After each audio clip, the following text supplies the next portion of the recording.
മുഗൾ ഭരണാധികാരി ഔറംഗസേബിനെ വാഴ്ത്തിപ്പാടുന്നത് അനുവദിക്കില്ലെന്ന് മഹാരാഷ്ട്ര മുഖ്യമന്ത്രി ദേവേന്ദ്ര ഫട്നാവിസ് പറഞ്ഞിട്ടുണ്ട്. താനെയിൽ ഛത്രപതി ശിവാജി ക്ഷേത്രം നാടിന് സമർപ്പിക്കുന്ന ചടങ്ങിലായിരുന്നു അദ്ദേഹത്തിന്റെ നിർണായക പ്രസ്താവന. ഔറംഗസേബിന്റെ ശവകുടീരത്തിന്റെ ഉത്തരവാദിത്തം ഏറ്റെടുക്കുന്നതായി മുഖ്യമന്ത്രി പ്രതികരിച്ചു. കൂടുതൽ വിവരങ്ങൾ ഗൗതം നൽകും.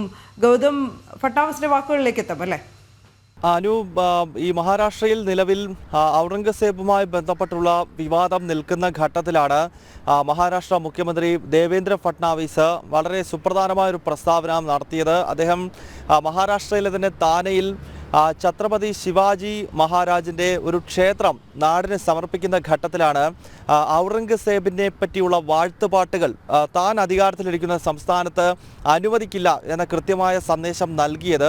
നമുക്കറിയാം, ഒരു ഭാഗത്ത് മഹാരാഷ്ട്രയിൽ ഇപ്പോൾ ദേശീയ പ്രസ്ഥാനങ്ങൾ ഈ ഔറംഗസേബിൻ്റെ ശവകുടീരം അവിടുന്ന് പൊളിച്ചു മാറ്റണം എന്നാവശ്യപ്പെട്ട് പ്രക്ഷോഭത്തിൻ്റെ പാതയിലാണ്. ഇന്നലത്തെ ദിവസം മഹാരാഷ്ട്രയിൽ വ്യാപകമായി വിശ്വ ഹിന്ദു പരിഷത്തും VHPയുടെ യുവജന സംഘടനയായ ബജ്രംഗ് ദളും ഈ ശവകുടീരം പൊളിച്ചു മാറ്റണമില്ലെങ്കിൽ കാർ സേവ നടത്തുമെന്ന ആഹ്വാനത്തോടു കൂടിയുള്ള വ്യാപകമായ പ്രതിഷേധം മഹാരാഷ്ട്രയിൽ നടത്തിയിരുന്നു. ഇതേ സന്ദർഭത്തിൽ തന്നെയാണ് മഹാരാഷ്ട്ര മുഖ്യമന്ത്രി ദേവേന്ദ്ര ഫട്നാവിസും ഔറംഗസേബിനെ വാഴ്ത്തിപ്പാടുന്ന പരിപാടി താൻ അനുവദിക്കില്ല, അല്ലെങ്കിൽ തൻ്റെ സർക്കാർ അനുവദിക്കില്ല എന്ന കൃത്യമായ പ്രസ്താവന നടത്തുന്നത്. അതും ശിവാജി മഹാരാജിൻ്റെ ക്ഷേത്രം നാടിന് സമർപ്പിക്കുമ്പോൾ അതിന് ചരിത്രപരമായ പ്രാധാന്യം കൂടിയുണ്ട്. നമുക്കറിയാം, മറാഠയിൽ ഹിന്ദു സാമ്രാജ്യം സ്ഥാപിച്ച ഛത്രപതി ശിവാജി മഹാരാജാണ് ഔറംഗസേബിനെ യുദ്ധത്തിൽ പരാജയപ്പെടുത്തുകയും പിന്നീട് ഇസ്ലാമിക ഭരണാധികാരികളിൽ നിന്നും ഭാരതത്തിൻ്റെ ഭൂപ്രദേശങ്ങളെ തിരിച്ചു പിടിച്ചുകൊണ്ട് ഒരു ഹിന്ദു സാമ്രാജ്യം സ്ഥാപിച്ചത് ശിവാജിയാണ്. അങ്ങനെ അദ്ദേഹത്തിൻ്റെ ക്ഷേത്രം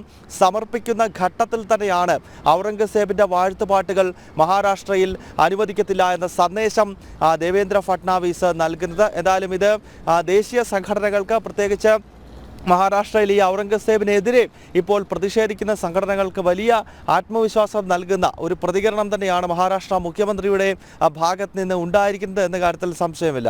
അനു, ഹിന്ദു സമൂഹത്തെ കാലങ്ങൾ അടിച്ചമർത്തിയ ഒരു മുഗൾ ഭരണാധികാരി, ഒരു പക്ഷേ ആ സമയത്ത് ഏറ്റവും കൂടുതൽ വിമർശനം നേരിട്ടിരുന്ന, ഇപ്പോഴും ചരിത്രം പോലും രചിക്കപ്പെടുമ്പോൾ ഏറ്റവും കൂടുതൽ വിമർശനം ഉയരുന്ന ഒരു ആളുടെ ശവകുടീരം പൊളിക്കണമെന്നുള്ള ആവശ്യം അത് ഹിന്ദു സമൂഹം ന്യായമായും ഉന്നയിക്കുമ്പോൾ അതിന് നേരെയുള്ള അസഹിഷ്ണുതയാണ് നമ്മൾ നാഗ്പൂരിൽ ഇന്നലെ കണ്ടത്.